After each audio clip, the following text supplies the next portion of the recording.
Semuanya berawal dari mindset. Sebegitu kuatnya mindset ya. The power of mindset is positive thinking. Mudah ya kalau kita tahu salah satu kunci bertahan hidup.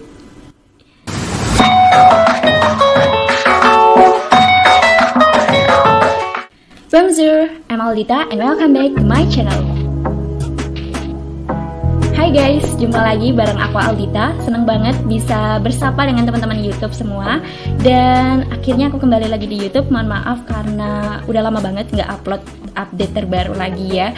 Kali ini aku memutuskan untuk kembali lagi di YouTube ya, karena aku ingin sharing informasi sesuai pengalaman yang aku dapat dan ilmu yang aku dapat tentang komunikasi pastinya selama aku kuliah dari Jogja. Nah teman-teman, sebelumnya aku mau ngasih tahu ke kalian untuk minta tolong klik tombol like, comment, and subscribe supaya aku jadi makin semangat untuk bikin video terbaru. Bulan Agustus, Hari Kemerdekaan Indonesia. Di Indonesia yang ke-76 ini, aku pengen memberi secuil pengalaman, secuil bahasanya. Dan ini yang bikin aku, ini bisa jadi alasan yang bikin aku kembali lagi di YouTube. Awalnya, beberapa bulan yang lalu, aku refleksi, aku merenung, aku introspeksi sama diri aku. Semenjak pandemi, aku jadi kayak suka main media sosial gitu, scrolling terus, banyak menghabiskan waktu di situ. Karena mungkin PPKM juga kan, terus maksudnya kayak dampak dari virus COVID-19 ini jadi kuliah daring dan sebagainya. Jadi kalau untuk update, pengen tahu kabar dari teman-teman ya lewat mereka bikin update story atau bikin status dan sebagainya kayak gitu. Everything about social media. Dari situ aku ngerasa membandingkan diriku sama pencapaian teman-temanku. Karena emang waktu itu mereka tuh progresnya cepet banget. Ada yang udah magang, ada yang udah nyambi kerja part time, ada yang udah punya pasangan juga gitu. Jadi aku ngebandingin secara nggak langsung, itu nggak cuma perihal karir atau progres kuliah, tapi juga dalam asmara pun aku ngerasa insecure gitu. Itu kayak udah bad banget aku membandingkan diriku atas pencapaian teman-teman gitu. Dan dari situ pula bikin aku kayak ngerasa capek hingga aku ambil posisi detox media sosial. Nggak lama sih ya, detoxnya tuh kurang lebih seminggu. Tapi seminggu itu bikin aku kayak aku benar-benar pure introspeksi diri. Sebenarnya nggak pure detox juga karena waktu itu masih kuliah, jadi harus tetap update kalau ada kabar sama dosen kayak gimana gitu kan untuk akademiknya. Jadi aku cuma on WhatsApp, berarti WhatsApp itu juga aku batasin juga, kayak semua teman aktivitasnya aku bisukan, aku benar-benar membatasi sampai sebegitunya gitu. Dan untuk teman-teman yang toxic pun sampai aku delkon, saking aku ngerasa capek sama semuanya. Terus selama 1 minggu itu aku biasain diri untuk morning routine-ku itu baca buku. Aku beli buku fisik, terus aku baca. Next time aku bakal bahas apa yang aku dapat dari buku itu, karena buku itu aku suka karya dari Dale Carnegie ya.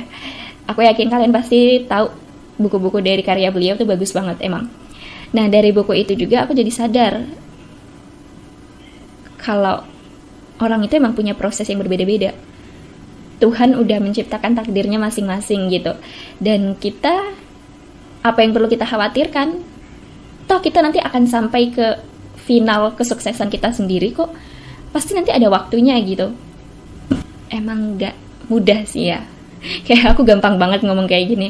Tapi sebenarnya menjalaninya aja susah gitu. Susah untuk tegar, ikhlas, gak iri dan sebagainya. Sampai pada titik tergoda buat self-acceptance, penerimaan diri. Aku udah gak lagi berpikir kalau orang lain bisa, Dita harus bisa gitu.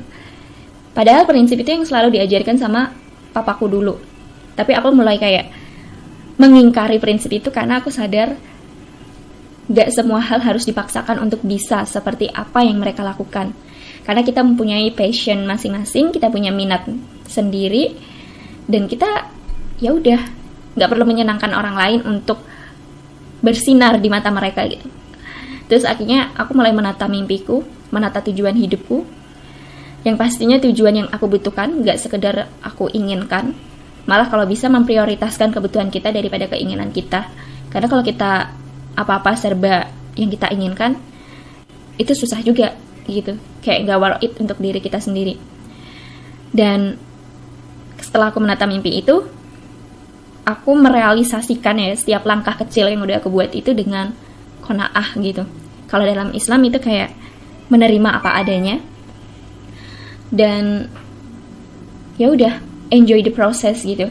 Karena aku yakin, cause a grateful heart will conducting a magnet miracle. Tuhan yang melihat perjuangan kita untuk meraih mimpi kita, untuk bertahan hidup dan sebagainya, Tuhan pasti akan memberi suatu keajaiban tersendiri untuk kita gitu, yang membuat kita unik daripada yang lain. Proses kita nanti nggak seperti orang lain, pasti berbeda, dan itu yang terbaik untuk kita. Kita nyadarnya emang pasti bakal belakangan. Dan gimana sih supaya aku bisa tetap stay kayak gini, terus bisa mulus-mulus aja gitu. Soalnya pernah nih ada temen aku bilang, ya ampun Dita, kamu aktif ikut magang ini itu dan sebagainya, terus kok kamu bisa banyak kegiatan terus sih, kok kamu meeting terus dan sebagainya. Dalam hatiku tuh ya, mereka nggak tahu apa aja yang udah aku lewatin, apa aja yang udah aku nggak papain, dan berapa banyak ember atau berapa banyak tisu yang udah aku keluarkan untuk menghapus air mataku itu, untuk bilang, oke, Dita, nggak apa-apa, kamu pasti bisa berproses dengan kemampuan kita sendiri gitu. So, aku suka sih sama istilah ya, kayak quotes dari Imam Syafi'i. Ini aku baru taunya itu pas maba, pas aku mau merantau ke Jogja, karena aku asli Jawa Tengah. Begini quotesnya, kemanapun kamu pergi, kalau kamu selalu berpikir positif tentang tempat itu, kamu bakal selalu dipertemukan dengan orang-orang yang baik, orang-orang yang positif dari tempat itu pula. Itu kayak, wow, it's amazing. Karena ya untuk bertahan hidup kita cuma perlu positive thinking sebenarnya gitu. Paham sih, tiap tempat kan pasti ada kriminalitasnya, terus ada sesuatu yang buruk pastinya kan. Tapi kalau kita dasarnya udah berpikir positif, kayak mulus aja gitu. Mau segagal apapun, kalau kita udah pasrah ya, misal kita udah ikhtiar, kita udah berusaha seoptimal mungkin, kalau hasilnya kita serahin ke Tuhan, ya udah, itu kayak udah plong aja gitu loh. And the fact itu terjadi, dan aku kayak, oh, thank you banget, thank you Tuhan. Kalau bukan tanpa Tuhan, aku bisa apa? Kalau bukan karena doa mama, aku nggak bisa jadi seperti ini. Kayak aku bertahan hidup, orang lain ngelihatnya dapat prestasi ini itu, dapat beasiswa dan sebagainya. This life, semuanya berawal dari mindset. Sebegitu kuatnya mindset ya. The power of mindset is positive thinking. So beautiful. Aku yakin positive thinking itu pasti kalian pernah melakukannya. Cuma untuk konsistennya atau enggak, itu kembali lagi ke tangan kita. Dan itu yang jadi tantangan buat kita.